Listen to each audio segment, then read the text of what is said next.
realize that back home you are considered a doctor. But this is Beverly Hills. And you are not allowed to practice medicine here in Beverly Hills. Especially the way you practice it. Cutting off a person's hair and burying it in the ground overnight to cast a spell on his sickness. Now, Granny, this is it. No more doctoring. How's that? Very good, Chief. Very good indeed. That should stop, Granny. Fine. Now get up there and tell her. Well, you don't think I'm crazy enough to talk to her like that, do you?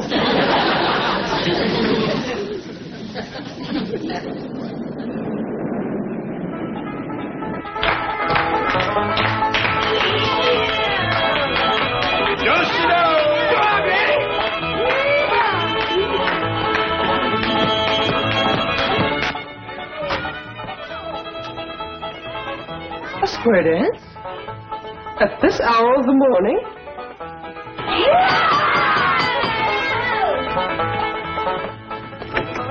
Howdy there, Miss Hathaway. Come in. Hi, Miss Hathaway. Look who's come out here to help us celebrate the holidays. Holiday? What holiday? What holiday? She can't mean that. She better not mean it. Granny, don't get riled up. Miss Jane is just greening us. She knows what day this is. Well, everybody knows what day this is. Oh, I guess it just slipped my mind. You're going to feel like a darn fool when I tell you. It's Possum Day. Remember now? Of course she does. Anybody who disremembers ought to be stood up against the wall and shot. Granny, it just slipped her mind for a minute. It'll come back to her when she got downtown seeing the parade. Sure it would. Boy, I can't wait to see that parade. What time do they hold the Possum Day parade out here? Hey, I got a swell idea. We can watch it from Mr. Drysdale's office at the bank. Yeah, it looks right down on the main street. You get a good look at the possum juggler. Possum juggler? Yeah, that's the fellow. We got a good one back home. He can juggle 3 live possums in the air at the same time, whilst the 4th sits on his head and waves a little flag. How about it, Miss Jane? Can we watch the Possum Day parade from Mr. Drysdale's window? Oh, well, I'm afraid not. Of course not. What's the matter with me? They wouldn't have them banks open on Possum Day. Well, we could just leave early and get good places, couldn't we, Miss Jane? And until then, we're going to have us a hoedown. Come on, Miss Jane. I'm afraid I haven't time now. You see, I really came to deliver a message for Granny. Who from? Mr. Drysdale. I reckon he wants to thank you for curing him of his sickness. Well, it did take a heap out of me, Jed, throwing them spells. What's the message? Well, Mr. Drysdale says to tell you... Yes? Well... He says, Happy Possum Day!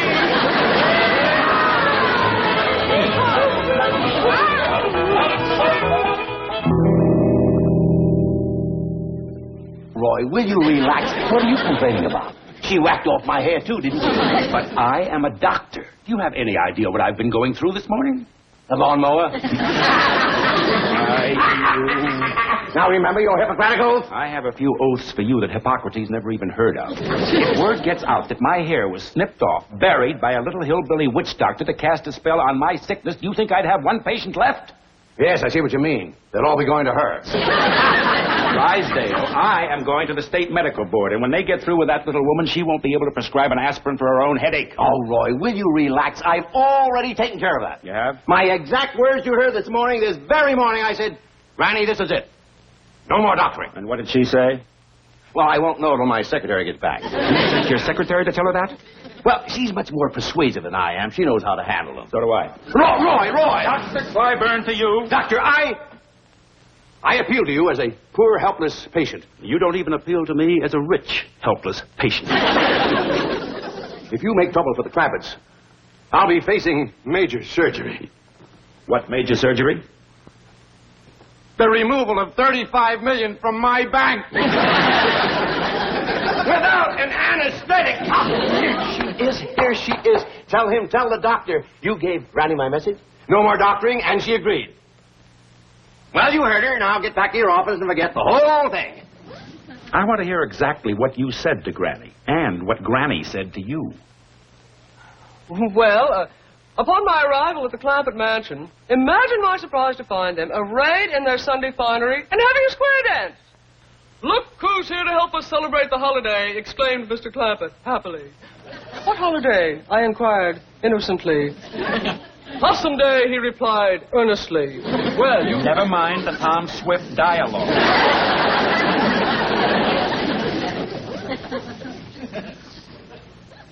Did you tell Granny to stop practicing medicine? Well, not in those words, no. No, she said it in much stronger language. Tell me. And without the adverbs, please, I am a busy man. I still have a medical practice, as long as I keep my hat on. Now, what happened? Chief, are you going to allow him to treat me this way? No, I'll do it. Now, what happened? Well, they kept asking if they could watch the Possum Day parade from your window here. That does it. No, listen. You listen. That little woman is a menace to the health of this community. She is going to celebrate Possum Day in the clink. Possum Day? Doc. Roy, boy. You are constricting my brachial artery with your hemostatic grasp. What? Get your cotton-picking meat hooks off my arm. Look, I'll go see the Clampetts. I'll talk to Granny. I'll give her the message myself. I'll give her an ultimatum. I'll give you 1 hour. Oh, thank you. Thank you. You are constricting my dorsal metacarpals.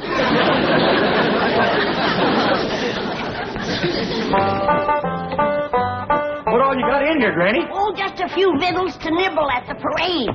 Any baked possum? Of course not. Don't you listen to him, Wendell. Jethro, you know it's getting low to eat possum on Possum Day. Oh, I was only spoofing, Uncle Jed. You know, maybe we don't need this little ladder at all. Find a good place to park the truck and we could watch the whole parade right from the truck. I got a dandy place to park. Whereabouts, Jethro? Right smack dab in front of Mr. Drysdale's bank. Sure that's all right? Well, sure, Uncle Jed. A policeman, he gave me a ticket and said it was for parking there. Doggies, that was mighty friendly of you. I hope you thanked him properly. Sure did, Granny.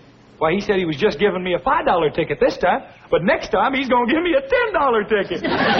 Always remember that, Jethro. Folks appreciate politeness, especially in a young'un.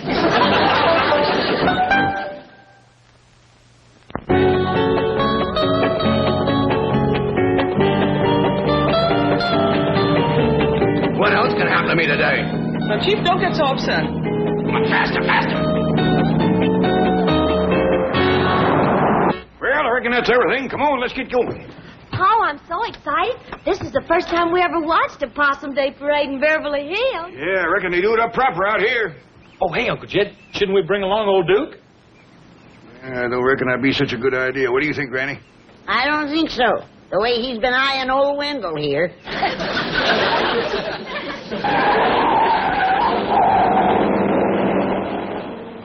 It's Miss Jane and Mr. Drysdale. I reckon they's going to join us for the parade. Wait! Wait! Oh, thank goodness we caught you. Get in. Where are you going? We're going to watch the Possum Day parade from your bank. Well, I'm afraid there's not... Granny, Mr. Drysdale has something very important to discuss with you. Well, can he wait till after the parade? Yeah, we don't want to miss the possum juggler. That's the best part of the parade.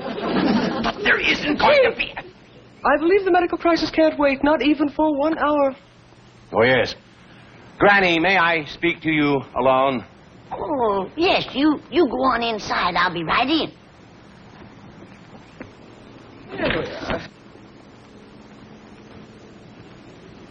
It's Doctor, and he wants to talk to me about it, ain't it? That's right, Granny. No wonder he didn't want to talk out here.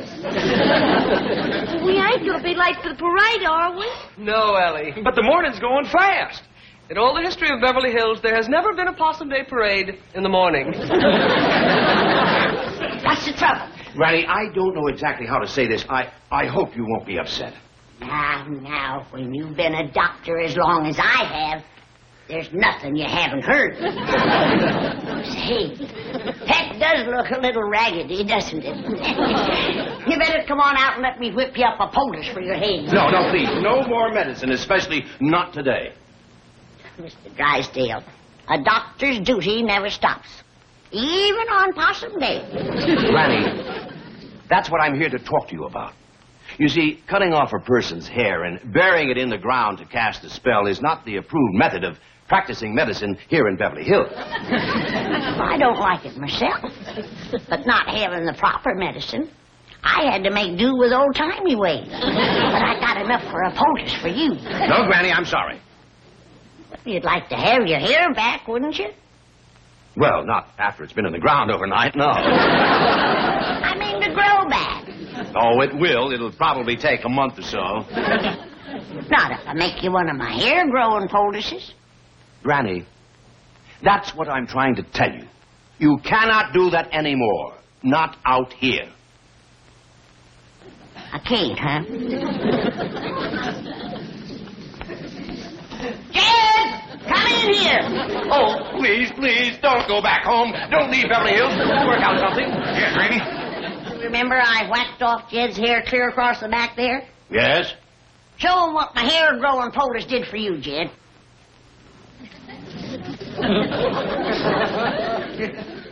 It's a mite ragged. It ain't been trimmed yet. Why, that's impossible. You can't grow hair like that overnight. Ow! It's real. It's actually growing right out of his scalp. That's what Granny's poultice does. It just draws the hair right up through your hind. Kept yours on a mite too long, didn't you, Jed? I hadn't ought to slept in it. It's a miracle. Come on. I'll whip you up one. Granny, how did you discover this hair-growing poultice? Oh, that goes way back to my great-great-great-granny.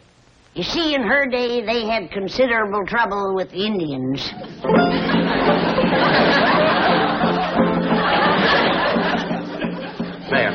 Mayor, Your Honor, it doesn't have to be a big parade. No, just a high school band, a few horses, a few banners. Mm-hmm. My secretary's looking for a possum juggler. He's a possum juggler. Yeah, he juggled 3 live possums the same as... Hello? Is this the, Acme Theatrical Agency? Oh, fine. Well, we're looking for a possum juggler for a parade. You have a Clarence juggler. Not an actor. Possum juggler is one who juggles possums. Now, we would prefer one who can juggle at least 3 Hello?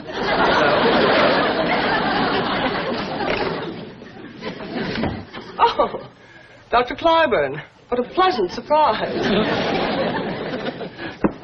What's that? Oh, muscle spasm. That's what I meant by pleasant surprise. I was afraid I'd have to hobble all the way to your office. Don't do that. It might get worse. Here, let me see your foot. Oh. Don't do that. Oh, but Dr. Clyburn, I assure you, Mr. Drysdale is not in.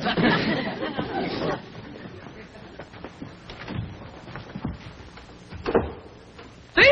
Told you. Not here. I wish I could stay out of my office. Have you any idea how it destroys the confidence of a patient to be examined by a doctor who keeps his hat on? The patient gets the feeling things aren't going well. The doctor's ready to skip out of town. Well, Dr. Clyburn, everyone knows you're the finest doctor in Beverly Hills. Now, don't try flattery on me. Now, what about Granny? Oh, that wasn't flattery. I didn't say it was. I just said don't try it. Now, what about Granny? Did Milburn speak to her? Absolutely. I drove him there myself. Did he lay down the law, tell her no more doctoring, or did he chicken out as usual? Oh, Mr. Drysdale is not one to chicken out. He has an excellent law record. Yes, I've heard it.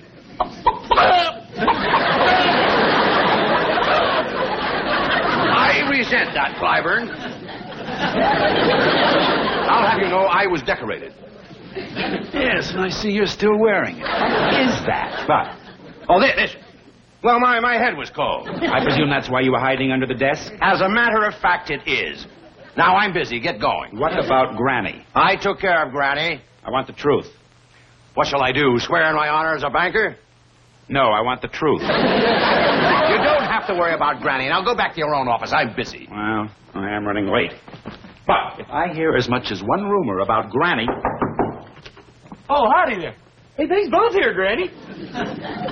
Ain't this a stroke of luck? First we find the bank open so we can watch the parade from the window, and now here's Mr. Clyburn. I'm going to send your hair-growing poultice over by Miss Jane. Hair-growing poultice? Say, yours is coming along just fine. I made yours a mite looser because I didn't know just when you were going to use it. So you're still making medicine? I'm a doctor, ain't I? Better run along, Roy. Your patients are waiting. Oh, no. Oh, no. Oh, no. This is much more important. You heard him. Hold her some, Jethro. Yeah, Granny. Please, wait. Better fetch a towel or that man's going to have an awful hairy forehead.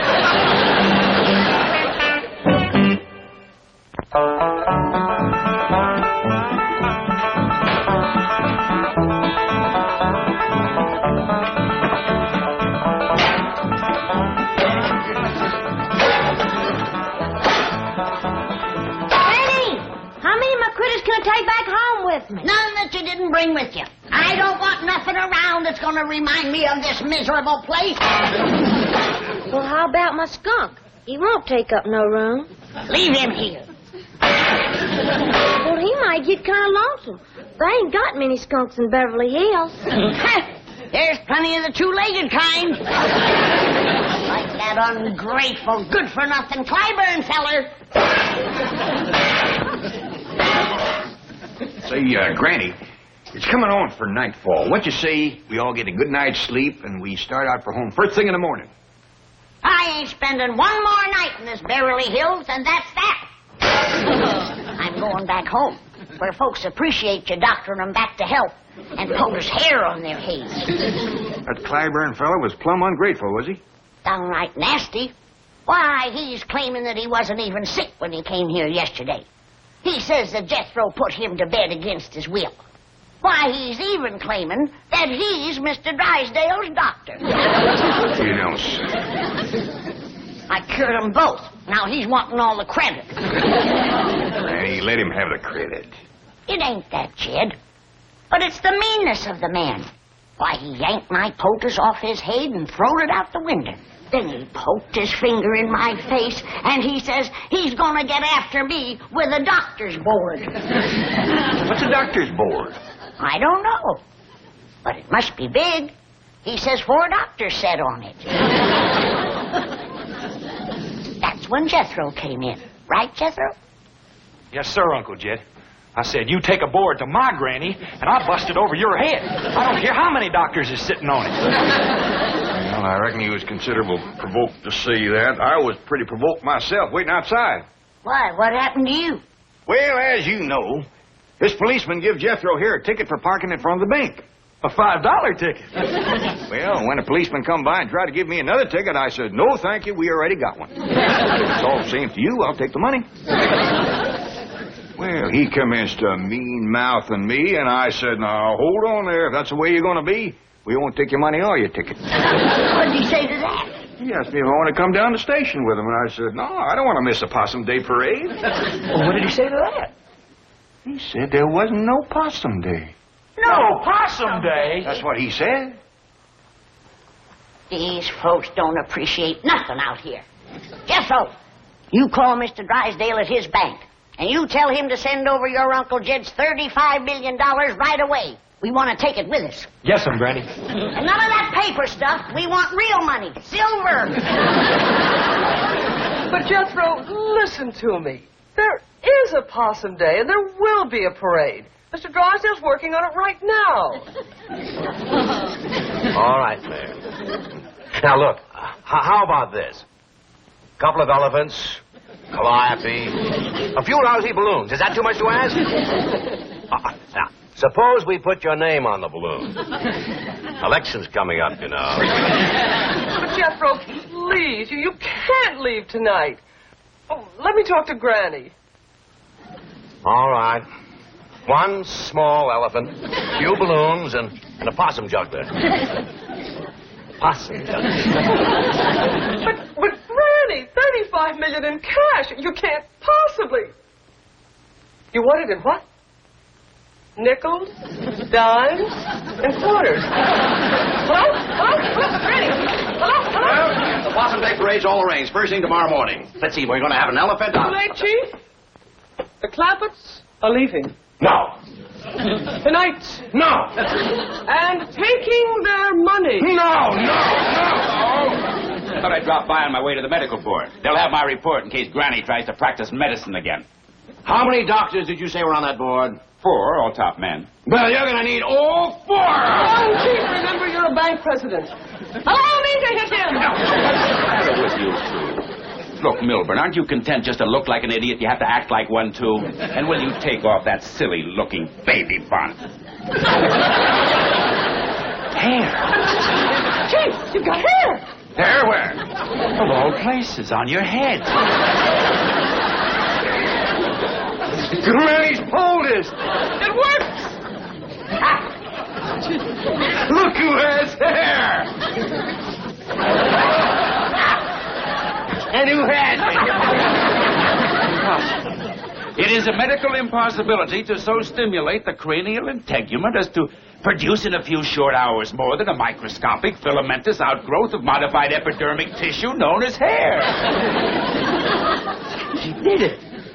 That little hillbilly witch doctor did it. Well, Chief, grab your coat and get your hat. There's still time to stop them. 8 years Harvard Medical School. 2 years internship. 20 years practice.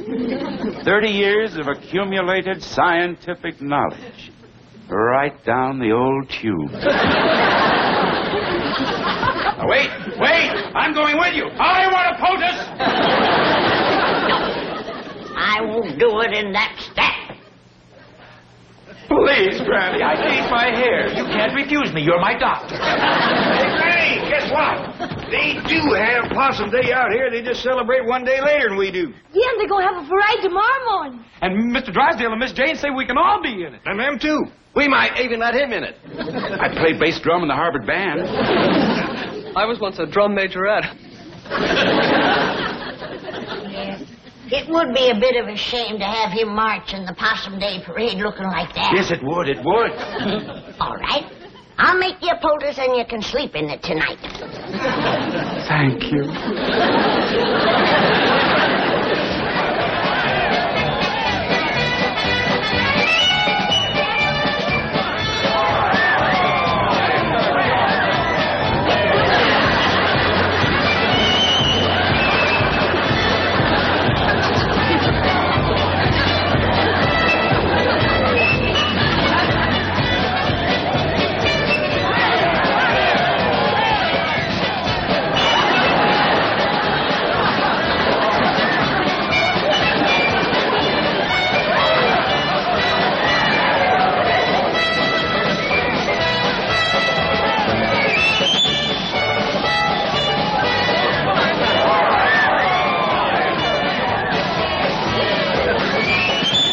Dandy parade, ain't it, Granny? All except the possum juggler, sorriest I ever seen.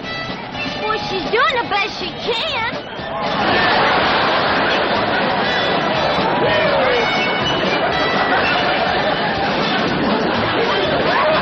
I bet you by next Possum Day she'll be good enough to lead the parade.